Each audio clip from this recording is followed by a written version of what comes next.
Voice Worship and Prayer TV Viewers Meeting, Coimbatore, February 28, 2019. Time 10 a.m. to 3 p.m. Reverend Anil George Ministry. Venue TELC Church, near Town Hall, opposite to Manikun. For more information, contact the below numbers 944-735-9132, 99-611-59659. TV പ്രേക്ഷക സംഗമവും വിടുതൽ ശുശ്രൂഷയും Aryanad March 2 രാവിലെ 10 മുതൽ 2 വരെ. സ്ഥലം Athira auditorium, Aryanad. Brother അനി George ശുശ്രൂഷിക്കുന്നു. കൂടുതൽ വിവരങ്ങൾക്ക് താഴെ കാണുന്ന നമ്പറിൽ ബന്ധപ്പെടുക. കടന്നു വരുവിൻ, അനുഗ്രഹം പ്രാപിപ്പിൻ.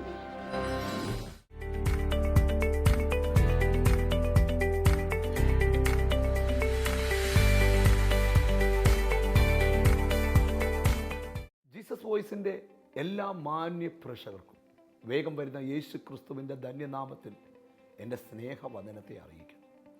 ജീവിക്കുന്ന വചനവുമായി നിങ്ങളുടെ മുമ്പിൽ വരുവാൻ സർവകൃപാലുവായ ദൈവം ഒരുക്കി തന്ന നല്ല അവസരത്തിനായി ഞാൻ ദൈവത്തിന് സ്തോത്രം ചെയ്യുക. ഇന്ന് കേൾക്കുന്ന വചനത്താൽ നിങ്ങൾ അനുഗ്രഹിക്കപ്പെടും. നിങ്ങൾക്ക് ഉയരാൻ, അനുഗ്രഹിക്കപ്പെടാൻ, സമൃദ്ധിയിലേക്ക് നടത്തപ്പെടാൻ ആഗ്രഹമുണ്ടോ? ഒരേ ഒരു വഴി, ദൈവവചനം കേൾക്കുക. നിങ്ങളെപ്പോലെ ജനലക്ഷങ്ങൾ ഇന്ന് ഈ വചനം കേൾക്കുന്നുണ്ട്. ഇന്ന് ഈ എപ്പിസോഡ് സ്പോൺസർ ചെയ്തത് അനുഗ്രഹിക്കപ്പെട്ടൊരു കുടുംബമാണ്. അവർക്ക് ദൈവം കൊടുത്തൊരു വിടുതലിൻ്റെ നന്ദി സൂചകമായിട്ടാണ് ഈ ശുശ്രൂഷ നടത്തുന്നത്. നമുക്ക് ആദ്യം ആ ഫാമിലിക്ക് വേണ്ടി പ്രാർത്ഥിക്കാം. പ്രാർത്ഥിക്കുമ്പോൾ നിങ്ങൾ വീടിനകത്തിരുന്നാണ് പ്രാർത്ഥിക്കുന്നതെങ്കിൽ നിങ്ങളുടെ വീട്ടിൽ, നിങ്ങളുടെ ബിസിനസ് സ്ഥാപനത്തിൽ ഒരു ബ്ലെസ്സിങ് നിശ്ചയമായി ഉണ്ടാകും. പ്രാർത്ഥിക്കാം. ഞങ്ങളെ സ്നേഹിക്കുന്ന ഞങ്ങളുടെ യേശുവേ, നിൻ്റെ നാമത്തിൽ ഈ എപ്പിസോഡ് സ്പോൺസർ ചെയ്ത ആ അനുഗ്രഹിക്കപ്പെട്ട കുടുംബത്തിന് വേണ്ടി പ്രാർത്ഥിക്കുന്നു. അവരുടെ ആവശ്യങ്ങളിൽ ദൈവം കൂടെ ഇരുന്നാട്ട്. അവർക്ക് ദൈവം കൊടുത്തിരിക്കുന്ന വിടുതലിന് നന്ദി, കൊടുക്കാൻ പോകുന്ന വിടുതലിന് നന്ദി, അവരെ വിജയത്തോടെ നടത്താൻ പോകുന്നത് കൊണ്ട് നന്ദി. ഇന്ന് വചനം കേൾക്കുന്ന മക്കളെ സമർപ്പിക്കുന്നു. അവരുടെ വീടിനകത്തൊരു ദൈവാനുഗ്രഹം ഉണ്ടാകട്ടെ. അവരുടെ ബിസിനസ്സിനകത്ത്, അവരുടെ ജോലിക്കകത്ത്, അവരുടെ കുടുംബജീവിതത്തിനകത്ത്, അവരുടെ കുഞ്ഞുങ്ങളുടെ വിദ്യാഭ്യാസത്തിനകത്ത് ഒരു വലിയ ബ്ലെസ്സിങ് ദൈവം കൊടുക്കണമേ എന്ന് ഞങ്ങൾ ദൈവത്തോട് പ്രാർത്ഥിക്കുന്നു. പ്രാർത്ഥന കേട്ടത് കൊണ്ട് നന്ദി. യേശുവിൻ നാമത്തിൽ തന്നെ ആമേൻ. ജീവിക്കുന്ന ദൈവത്തിൻ്റെ വചനം കേൾക്കാം. ഒന്നിച്ച് വചന ശുശ്രൂഷയിലേക്ക് നമുക്ക് പ്രവേശിക്കാം.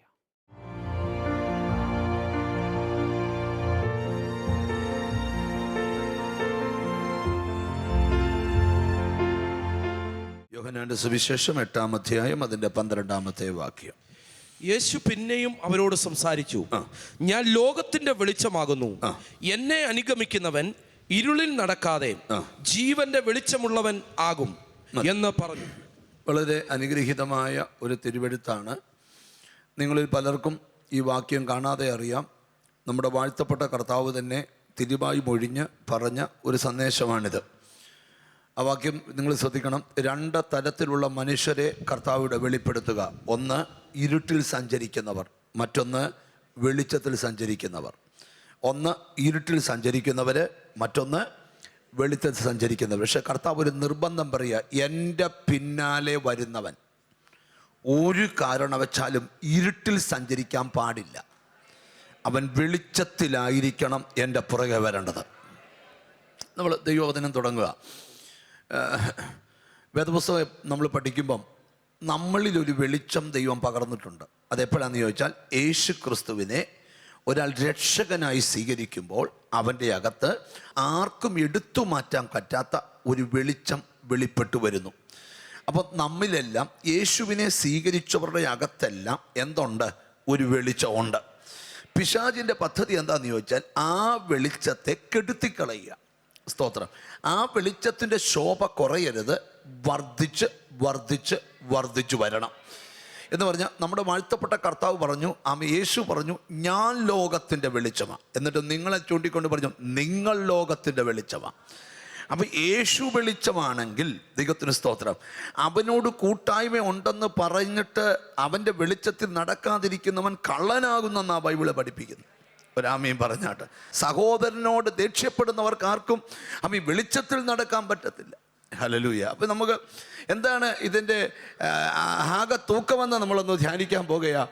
ദൈവത്തിന് സ്തോത്രം. ഇരുട്ട്, യെശയ്യാ 60-ാം അധ്യായം പഠിക്കുമ്പോൾ അന്ധകാരം ഭൂമിയെ മൂടുന്നു, കൂരിരുട്ട് ജാതികളെ മൂടുന്നു. അപ്പം അന്ധകാരം ഇപ്പോഴും ഭൂമി എന്ത് ചെയ്തുകൊണ്ടിരിക്കുക? മൂടിക്കൊണ്ടിരിക്കുക എന്ന് പറഞ്ഞാൽ ഈ ഭൂമി വലിയ ഇരുട്ട് നടന്നുകൊണ്ടിരിക്കുക. പക്ഷേ കർത്താവിന് സ്തോത്രം, ദൈവമക്കളെ കുറിച്ച് ബൈബിൾ പറയുന്നത് നിങ്ങൾ ഇരുട്ടിൽ പ്രകാശിക്കുന്ന ഒരു വെളിച്ചമാണ്. നിങ്ങൾ എന്താണ്? ഇരുട്ടിൽ പ്രകാശിക്കുന്ന ഒരു വെളിച്ചമാണ്. നല്ല ഹല്ലേലൂയ പറഞ്ഞാട്ട്. ഹല്ലേലൂയ എന്ന് പറഞ്ഞാൽ ഏത് ഇരുട്ടുള്ള സ്ഥലത്ത് നമുക്ക് പാർക്കാം. കാരണം നമ്മൾ ലോകത്തിൻ്റെ വെളിച്ചമാണ്. ഇച്ചിരൂടൊക്കെ ഗ്രഹിക്കുമ്പോൾ നിങ്ങൾക്ക് ഇച്ചിരൂടൊക്കെ ഇന്നത്തെ സന്ദേശം പ്രയോജനപ്പെടും. പല തെറ്റിദ്ധാരണകളും ഇന്നത്തെ പ്രാർത്ഥനകൾ മാറിപ്പോകും. നിന്നെ മൂടാൻ ഇരുട്ട് പദ്ധതിയിടുന്നുണ്ട്, പക്ഷേ മൂടാൻ അനുവദിക്കത്തില്ല. ഇരുട്ടിൻ്റെ മേഘപ്പാളികളെ കീറി മാറ്റുവാൻ നിന്നിൽ വ്യാപരിക്കുന്ന ദൈവിക വെളിച്ചത്തിന് ശക്തിയുണ്ട്. ഞാൻ ഒരു സന്ദേശം പറയാം. ദൈവം നിന്നെ അനുഗ്രഹിക്കും തോറും നീ കർത്താവിൻ്റെ അടുക്ക താന്നോണം. ദൈവം നിന്നെ അനുഗ്രഹിക്കും തോറും എപ്പോഴും ഓർത്തോണം, ചില പ്രതിസന്ധി നിനക്ക് മുമ്പിൽ വരുന്നത് നിന്നെ ഈ ഇരുട്ട് മൂടാനുള്ള ശ്രമമാണ്. നിങ്ങൾ കണ്ടിട്ട് നമ്മൾ ഈ ഫോട്ടോയൊക്കെ എടുക്കുമ്പോഴേ കാണാൻ നമ്മളെ വലിയായിട്ട് കൊള്ളത്തില്ലെങ്കിലും ഫോട്ടോയൊക്കെ എടുക്കുമ്പോൾ ഭയങ്കര രസമാണ് അല്ലേ? നമ്മളിങ്ങനെ ഫോട്ടോ എടുക്കും, യോ ഇത് നമ്മൾ തന്നെയാണോ? എന്താ ആ സ്റ്റുഡിയോക്കാരനെ അവൻ്റെ ഫ്ലാഷ് അടിക്കുന്നതിന് മുമ്പ് ഒരു ലൈറ്റ് നമ്മുടെ മുഖത്ത് 1 സെക്കൻഡ് കൊണ്ട് അടിക്കും, നമ്മളെ ഒന്ന് തെളിച്ച് കാണിക്കുക. ചിലരൊക്കെ കണ്ടിട്ടില്ലേ, പോസ്റ്ററിൽ വെക്കുന്ന ഫോട്ടോ വേറെ, നമ്മൾ ചെല്ലുമ്പോൾ ആള് വേറെ. മിണ്ടുന്നില്ല. കല്യാണം കഴിക്കാൻ പെണ്ണ് വരുമ്പം പെണ്ണ് എന്നോ സ്റ്റൈല് പെണ്ണ, 2 ആഴ്ച കഴിയുമ്പോൾ കുശം കൂടി ഇതാ എൻ്റെ ഭാര്യ, ഇതോ യോ സത്യമായിട്ടോ? ഹല്ലേലൂയ. അപ്പം ഞാൻ പറഞ്ഞ സാധനം, നമ്മളെ വെളിച്ചം ഉണ്ടെങ്കിലേ നമ്മളെ നമുക്ക് തന്നെ ഒന്ന് പ്രകാശിച്ച് കാണിക്കാൻ പറ്റൂ. ഇന്ന് ഈ മെസ്സേജ് നടക്കുമ്പോൾ തന്നെ ചില ഇരുളിമകളെ കർത്താവ് മാറ്റട്ടെ. നിഴല് പോലെ ഏതോ ഒരു ഇരുള് നിന്നെ ഇങ്ങനെ മൂടാനായിട്ട് ശ്രമിച്ചുകൊണ്ടിരിക്കുക. അതിനെ നീ ശാസിക്കണ്ട, നിന്നിലെ വെളിച്ചം കെടാതെ സൂക്ഷിച്ചാൽ മതി. ഞാൻ ഈ മെസ്സേജ് തുടങ്ങുക. കർത്താവ് പറയുക, ഇരുട്ടിൽ സഞ്ചരിക്കുന്നവരുണ്ട്, വെളിച്ചത്തിൽ സഞ്ചരിക്കുന്നവരുണ്ട്. ഒന്ന് കൈ കൊടുത്ത് ചോദിച്ചേ, വെളിച്ചത്തിൽ തന്നെയാണോ സഞ്ചരിക്കുന്നതെന്ന് ചോദിച്ചേ. വേദപുസ്തകത്തിൽ വാക്യമുണ്ട്. ഒരു വാക്യം നമുക്ക് വായിച്ച് കേൾക്കണം. ഒരു വാക്യം വായിച്ച് കേൾക്കണം. വളരെ ശ്രദ്ധേയമായ 1-2 വാക്യങ്ങളെ വായിക്കത്തുള്ളൂ. വായിച്ച് കേൾക്കണം. സദൃശ്യവാക്യം 4-ാം അധ്യായം 19-ാം വാക്യം. പ്രൊവേഴ്സ് ചാപ്റ്റർ 4:19 വായിച്ച് കേൾക്കാം. ഹല്ലേലൂയ. ദൈവത്തിന് സ്തോത്രം. ദുഷ്ടന്മാരുടെ വഴി അന്ധകാരം പോലെയാകുന്നു. ദുഷ്ടന്മാരുടെ വഴി അന്ധകാരം പോലെയാകുന്നു. ഏതെങ്കിൽ തട്ടി വീഴുമെന്ന് അവർ അറിയുന്നില്ല. ഏതെങ്കിൽ തട്ടി വീഴുമെന്ന് അവരെന്ത് ചെയ്യുന്നില്ല? അറിയുന്നില്ല. ഇരുട്ടിൽ കിടക്കുന്ന നിന്നെ ദൈവം വെളിച്ചത്തിലേക്ക് വിളിക്കുക. പൗലോസ് തന്റെ ലേഖനത്തിൽ പറയുന്നൊരു കാര്യമുണ്ട്. മുമ്പേ നമ്മൾ ഇരുളായിരുന്നു, ഇപ്പോൾ നമ്മൾ കർത്താവിൽ വെളിച്ചമാണ്. മുമ്പേ നാം എന്തായിരുന്നു?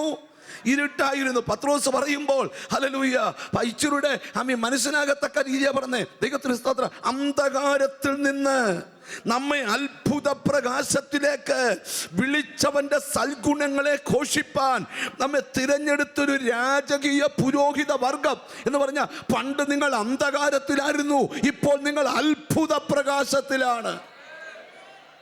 ആമേൻ. അപ്പൊ ശ്രദ്ധിക്കണം, നിന്നെ അല്ല ദൈവത്തിന് സ്തോത്രം പിശാചിന്റെ ചാർജറ്റ് നിന്നിൽ നിൽക്കുന്ന വെളിച്ചത്തെയാണ്. ഒരാമീൻ പറഞ്ഞാട്ട്. എനിക്കെന്തോ പരിശുദ്ധാത്മാവ് തരിക. ചിലരെ ദൈവം ദേശത്തൊരു പ്രകാശമാക്കി മാറ്റട്ടെ. നിന്റെ ചുറ്റുപാടുകളുടെ നടുവിൽ നീ ഒരു പ്രകാശമാകട്ടെ. മലമേലിരിക്കുന്ന പട്ടണം മറഞ്ഞിരിപ്പാൻ പാടില്ല. ഇന്ന് നിങ്ങളിൽ ആ ദൈവീക പ്രകാശം ഒന്ന് തെളിഞ്ഞു വരട്ടെ. നിങ്ങൾക്കിപ്പം മനസ്സിനകത്ത് പ്രാർത്ഥന കാണും, ചില ഇരുളൊക്കെ എൻ്റെ ജീവിതത്തിൽ നിന്ന് മാറണേ.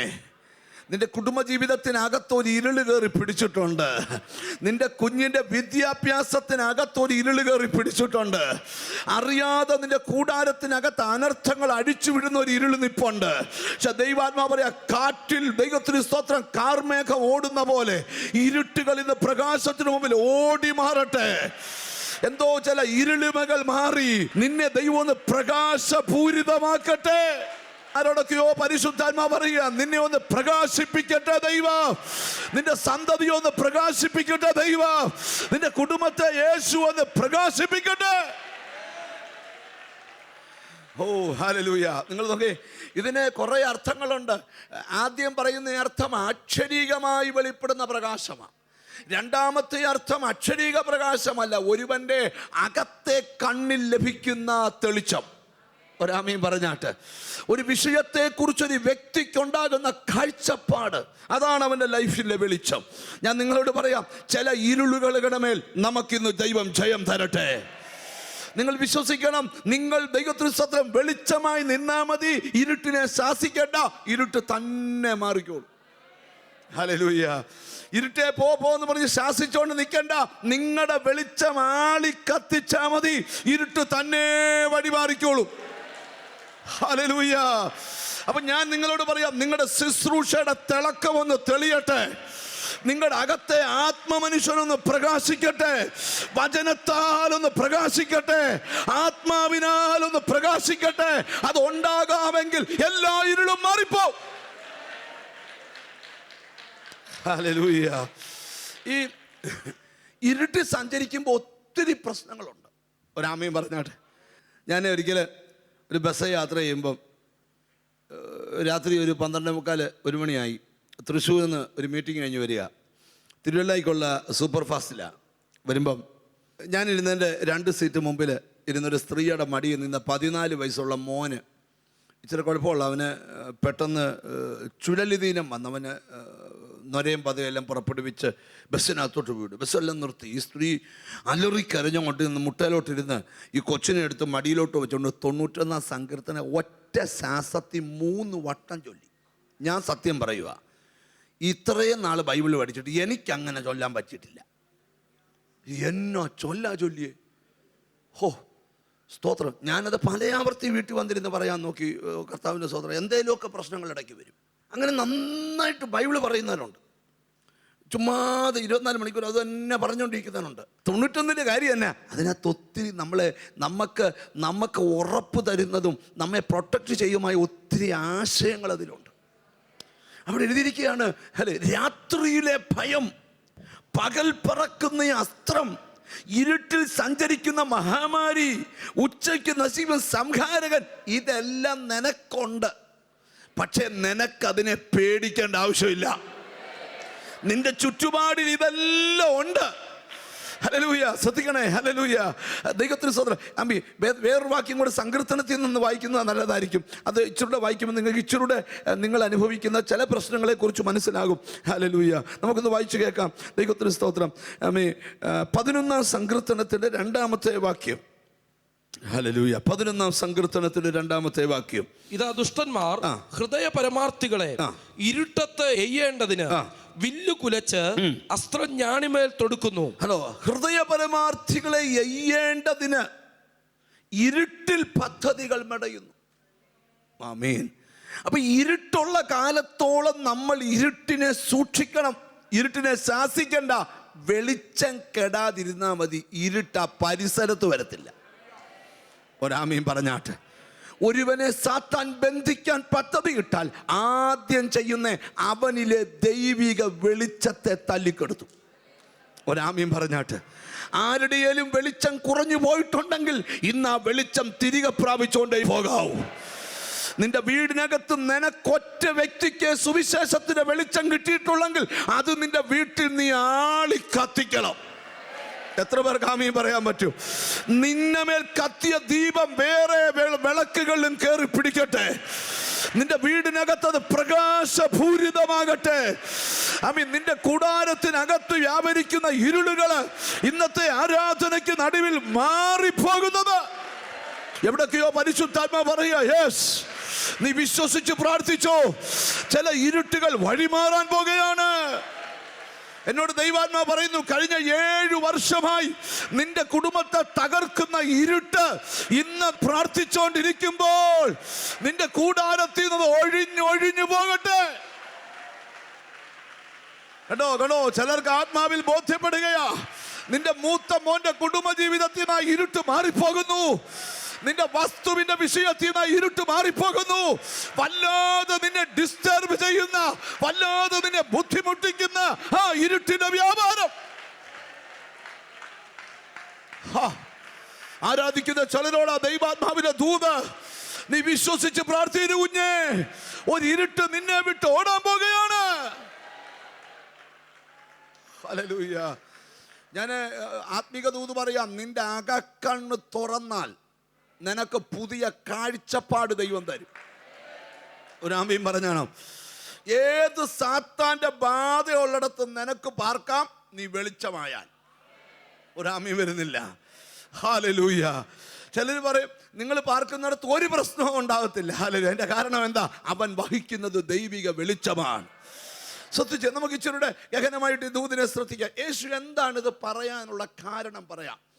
യേശുക്രിസ്തുവിന്റെ പരസ്യ ശുശ്രൂഷയിൽ ഒരു സ്ത്രീയെ വ്യഭിചാര കർമ്മത്തിൽ പിടിച്ചു. സ്തോത്രം. പിടിച്ചിട്ട് എല്ലാരും കൂടെ അവളെ കയറി പിടിച്ചു. ഇവളെ കല്ലെറിഞ്ഞ് കൊല്ലാൻ തീരുമാനിച്ചു. ഓരോരുത്തരും കല്ലെടുത്തോണ്ട് ഇവിടെ പുറകെ ഓടാൻ തുടങ്ങി. സ്തോത്രം. ശ്രദ്ധിക്കണം. ആദ്യം ഒരാളെ കല്ലെടുത്തുള്ളൂ. ഇച്ചിരി കഴിഞ്ഞപ്പം ഒരാൾ കല്ലെടുക്കുന്നതിനപ്പം മറ്റവനും കാര്യം അറിയാതെ കല്ലെടുക്കുന്നത്. എറിയാൻ എല്ലാവർക്കും ഇഷ്ടമാണ്. പണ്ട് ഒരാളെ പോക്കറ്റ് അടിച്ച് അതിന് പിടിച്ചു. സ്തോത്രം. പിടിച്ചവൻ ആദ്യം 2 അടി അടിച്ചു. ആ 2 അടി അടിച്ചവ കണ്ടോണ്ട് നിന്നവന്മാരെല്ലാം വന്നടിച്ചു. അവസാനം കാശ് പോകാൻ ചോദിച്ചത്, നിങ്ങൾ എന്തിനാ അടിച്ചത്? അത് നിങ്ങൾ അടിക്കുന്ന കണ്ടോണ്ട് അടിച്ചതാ. അപ്പൊ അടി ഉദ്ഘാടനം ചെയ്ത പിന്നെ അടിക്കാൻ പലരും ഉണ്ട്. അപ്പൊ ഒരു 10,000 പേര് 10,000 കല്ലുമെടുത്ത് ഒരു സ്ത്രീയുടെ പുറകെ കൂടിയേക്ക ഇന്ന് ഇവളെ തീർക്കണം. അതിന്റെ മധ്യത്തിൽ യേശു കയറി ഇടപെട്ടപ്പോ എറിയാൻ വന്നവര് കല്ലിട്ടെത്തി തിരിച്ചുപോയി. ആ ഗ്രാമത്തിലുള്ള മുഴുവൻ ആൾക്കാരും യേശുവിൻ്റെ അടുക്ക വന്നു. എൻ്റെ കാരണം പറയാം. 5000 കല്ലുമായിട്ട് 5000 പേര് വന്നേച്ച് 5000 പേര് വെറും കൈയോടെ പോകുകയും കൊല്ലാൻ വിധിക്കപ്പെട്ടപ്പോൾ പൊട്ടിക്കരയുകയും ചെയ്യുന്ന ഈ വാർത്ത കാണാൻ വന്നിരുന്നത് ജനത്തോട് യേശു പറഞ്ഞു, എന്നെ അനുഗമിക്കുന്നവൻ ആരും ഇരുട്ടിൽ നടക്കാൻ പാടില്ല. ഞാൻ വന്നത് എന്തിനാ? ഇരുട്ടിനെ അകറ്റാനാ.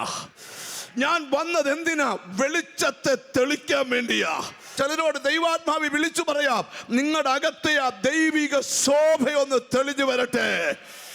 നിന്റെ രോഗം നിനക്ക് കീഴടങ്ങും, നിന്റെ വെളിച്ചം പ്രകാശിച്ചാ മതി.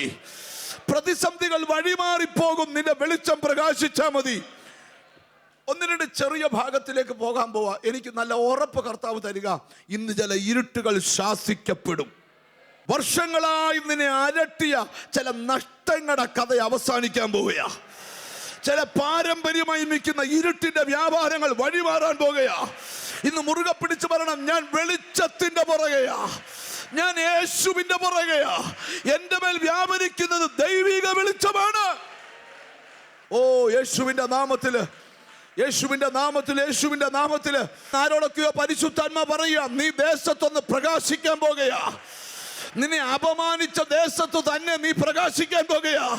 നീ അപവാദം കേട്ട സ്ഥലത്തു തന്നെ ദൈവം നിന്നെ പ്രകാശിപ്പിക്കാൻ പോകുകയാ. ഇരുട്ടിനെയും നിന്നെ തൊടുകയില്ല. എവിടൊക്കെയോ ദൈവപ്രവൃത്തി നടക്കുന്നു. യെസ്, എവിടൊക്കെയോ പരിശുദ്ധാത്മാവ് ചലിക്കുന്നു. പ്രാർത്ഥിക്കുന്ന നിന്നോട് ദൈവത്തിന്റെ ദൂത്, നിന്റെ സകല പ്രശ്നത്തിനും പരിഹാരം ഉണ്ടാകും. നിന്റെ കുടുംബത്തിൽ വെളിച്ചം വർദ്ധിച്ചാ മതി. യേശുവിനെ കുറിച്ച് ബൈബിളിൽ പറയുന്ന കേൾക്കണോ? അടുത്തുകൂടാത്ത വെളിച്ചത്തിൽ വസിക്കുന്നവൻ. ഒരാമയും പറഞ്ഞാട്ട് ഒന്ന് കൈ കൊടുത്തേച്ച് പറ, വെളിച്ചം വന്നാ മതി, എല്ലാം ശരിയാവും എന്ന് പറഞ്ഞു. വേദപുസ്തകം പഠിക്കുമ്പോൾ ഇരുട്ട് നഷ്ടം വരുത്തുന്നു, വെളിച്ചം നഷ്ടപ്പെട്ടതിനെ തിരികെ തരുന്നു. എത്ര പേർക്ക് ആമയും പറയാൻ പറ്റും? എനിക്കെന്തോ കർത്താവിന്റെ ആത്മാ ബോധ്യം തരിക, ഇരുട്ടിൽ നഷ്ടപ്പെട്ടതെല്ലാം ഇന്നത്തെ ആരാധനയിൽ വെളിച്ചത്തിൽ തിരിച്ചു പിടിക്കട്ടെ. വിശ്വാസ കണ്ണാൽ കണ്ടോണ്ട് പറയാ, ഇരുട്ടിൽ ആമി കൈവിട്ടുപോയ എല്ലാ നന്മകളെ ഇന്ന് ഈ വെളിച്ചത്തിനകത്ത്. എപ്പോഴും നോക്കണം, നിങ്ങളുടെ വീട്ടിൽ ദുഷ്ടന്റെ പ്രവൃത്തി വെളിപ്പെടുന്നതിന് മുമ്പ് നിങ്ങളുടെ വീടിനകത്ത് ഒരു ഇരുട്ടിന്റെ പ്രവൃത്തി പിശാച് അഴിച്ചുവിടും. ആമേൻ. ചില സാത്താന്യ പ്ലാനുകളെ ദൈവം പൊട്ടിക്കാൻ പോവാ. എന്നിട്ട് നിന്റെ അകത്ത് ഇതുവരെ വെളിപ്പെടാത്തൊരു വെളിച്ചം ദൈവം പകരാൻ പോകുകയാ. എവിടൊക്കെയോ ദൈവാത്മാവ് ഇറങ്ങാൻ തുടങ്ങി. ഏതൊക്കെയോ വ്യക്തികളുടെ വിഷയത്തെ ഞാൻ ഇന്ന് പ്രാർത്ഥനയിൽ കേട്ട ശബ്ദം, എന്റെ ജനം പ്രകാശിക്കാൻ സമയമായി. ചിലർ മിനിസ്ട്രിയിൽ പ്രകാശിക്കാൻ സമയമായി. ഇരുട്ടിൽ പിശാച് കൊയ്ത എല്ലാ നന്മകളും വെളിച്ചത്തിൽ ദൈവം മടക്കി തരിക.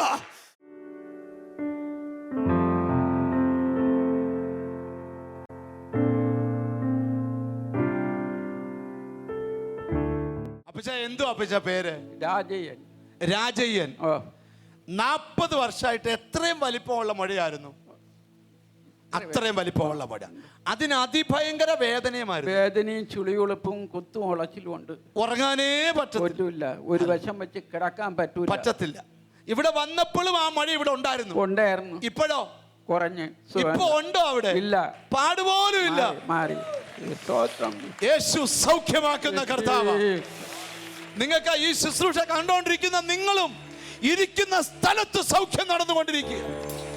യേശുവിന്റെ നാമത്തില് ഞാൻ അവിടെ കണ്ടത് ആദ്യം ഈ അപ്പച്ചനെയാണ്. ഈ അപ്പച്ചൻ സൗഖ്യമാകുക തന്നെ ചെയ്തു. ആന്റി എന്തുവാ പേര്? റെജിക്ക് എന്തായിരുന്നു ബുദ്ധിമുട്ട്? 3 മാസം കൊണ്ട് കണ്ടുപിടിച്ച് ഡോക്ടർ ബ്രസ്റ്റ് എടുക്കണമെന്ന് പറഞ്ഞന്ന് 10-ാം തീയതി ഓപ്പറേഷൻ വെച്ചു. എടുക്കാൻ തീരുമാനിച്ചില്ല. ആ ബ്രസ്റ്റ് മുഴയായിരുന്നോ? ഇവിടെ വന്നപ്പോൾ മുഴ ഉണ്ടായിരുന്നു. ഡോക്ടർമാർ കണ്ടുപിടിച്ചു അത് ക്യാൻസർ ആണ്. ഇപ്പൊ എന്താ സംഭവിച്ചേ? ഇപ്പോഴാ സൗഖ്യമാക്കുന്നവൻ. ആന്റി യേശു എന്നോട് പറഞ്ഞു, നീ സ്റ്റേജിൽ നിൽക്കണ്ട, ഇങ്ങോട്ട് ഇറങ്ങ. തീച്ചൂളയിൽ ഇറങ്ങിയ പോലെ ഞാൻ കൂടെ ഇറങ്ങാം. ഞാൻ ചിലരെ വിടുവിക്കാൻ പോവാന്ന്. നിങ്ങൾക്കറിയാമോ, ഈ ആന്റിക്ക് 3 മാസം മുമ്പ് ക്യാൻസർ വെളിപ്പെട്ടു.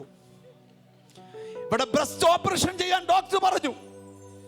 പക്ഷെ ഇവിടെ ഭർത്താവിന് ഒരു ട്രീറ്റ്മെന്റ് ആവശ്യമുള്ളത് കൊണ്ട് ഇവക്ക് ഓപ്പറേഷൻ ചെയ്യാൻ പറ്റിയില്ല സാഹചര്യത്തിൽ. എന്നാൽ ഇന്ന് ഇവൾ പ്രാർത്ഥനയ്ക്ക് വന്നു. ഇവളിവിടെ വരുമ്പോഴും ആ മഴ ഉണ്ടായിരുന്നല്ലേ? ഇവിടെ വന്നു കഴിഞ്ഞ് നോക്കിയോ ഉണ്ടായിരുന്നു? ഇപ്പൊ പ്രാർത്ഥിച്ചു കഴിഞ്ഞ് നോക്കിയപ്പോഴോ ആ മഴ അവിടെ ഇല്ല. കണ്ടോ, ഓപ്പറേഷൻ ചെയ്യാൻ തീരുമാനിച്ചതാ യേശു. ഞങ്ങൾ ശുശ്രൂഷിച്ച ശുശ്രൂഷ നിങ്ങൾക്ക് അനുഗ്രഹമായി എന്ന് ഞങ്ങൾ വിശ്വസിക്കട്ടെ. നിങ്ങളുടെ മനസ്സിലൊന്ന് പ്രാർത്ഥിക്കണം തോന്നില്ലേ? ഇത്രയും നേരം പ്രസംഗിച്ചപ്പോൾ എനിക്കും തോന്നുന്നു നിങ്ങൾക്ക് വേണ്ടി പ്രാർത്ഥിക്കണം. നമുക്കൊന്നിച്ച് കൈകൾ ഇങ്ങനെ ചേർത്ത് പിടിക്കാം. ജീസസ്, ഞങ്ങളെ സ്നേഹിക്കുന്ന കർത്താവേ, നിന്റെ കുഞ്ഞുങ്ങളോട് വചനം പറയാനുള്ള വലിയ കൃപ കർത്താവ് തന്നല്ലോ. ഈ വചനത്താൽ ഈ മക്കളെ അനുഗ്രഹിക്കണമേ. ഈ പകൽ അവരുടെ രോഗങ്ങൾ മാറിപ്പോകട്ടെ. ഈ ദിവസം ഇവരുടെ പ്രതിബന്ധങ്ങൾ മാറിപ്പോകട്ടെ. ഇവരെ അലട്ടുന്ന എല്ലാ പ്രതികൂലങ്ങളും മാറിപ്പോകട്ടെ. ഇവരുടെ രോഗമുള്ള ഭാഗത്ത് യേശുവിൻ്റെ കൈ തൊട്ടാട്ട്. ഇവരുടെ കുരുക്കുകളെ ദൈവം അഴിച്ചാട്ട്. ഇവരുടെ വീട് സമാധാനം കൊണ്ട് നിറയണം. ഇവരുടെ കുഞ്ഞുങ്ങൾ ദൈവത്താൽ അനുഗ്രഹിക്കപ്പെടട്ടെ. ഹോബയുടെ നന്മ ഇവരുടെ മേൽ വെളിപ്പെട്ടു വരട്ടെ. പ്രാർത്ഥിച്ച് നിന്റെ നാമം ചൊല്ലി ഇവരെ അനുഗ്രഹിക്കുന്നു. യേശു ക്രിസ്തുവിൻ നാമത്തിൽ തന്നെ. ആമേൻ, ആമേൻ, ആമേൻ. God bless you. നിങ്ങൾക്ക് ഈ എപ്പിസോഡ് കണ്ടപ്പോൾ തോന്നുന്നു നിങ്ങളുടെ കുടുംബത്തിൻ്റെ വകയായും ഒരു എപ്പിസോഡ് നടത്തണമെന്ന്.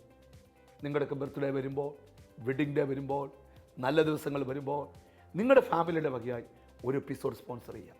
ജനലക്ഷങ്ങളിലേക്ക് കർത്താവിൻ്റെ വചനം നിങ്ങൾക്ക് കൊടുക്കുവാനായി കഴിയും. ഞങ്ങളെ നേരിട്ട് കണ്ട് പ്രാർത്ഥിക്കാൻ ആഗ്രഹമുണ്ടെങ്കിൽ ഞങ്ങളുടെ പ്രയർ സെൻ്ററുകളിൽ വരിക. താഴെ കാണുന്ന നമ്പറിൽ നിങ്ങളുടെ ഏത് ആവശ്യത്തിനും വിളിക്കുക. നിങ്ങളുടെ ദേശത്തൊരു സുവിശേഷം നടത്താൻ ആഗ്രഹമുണ്ടോ? ഞങ്ങളെ അറിയിക്കുക. ഈ ദേശത്തും യേശുവിൻ്റെ വചനം എത്തിക്കാൻ ഞങ്ങൾ ആഗ്രഹിക്കുന്നു. God bless U. നാളെ ഇതേ സമയം വീണ്ടും നമുക്കൊന്നിച്ച് കാണാം. ആമീൻ, ആമീൻ, ആമീൻ.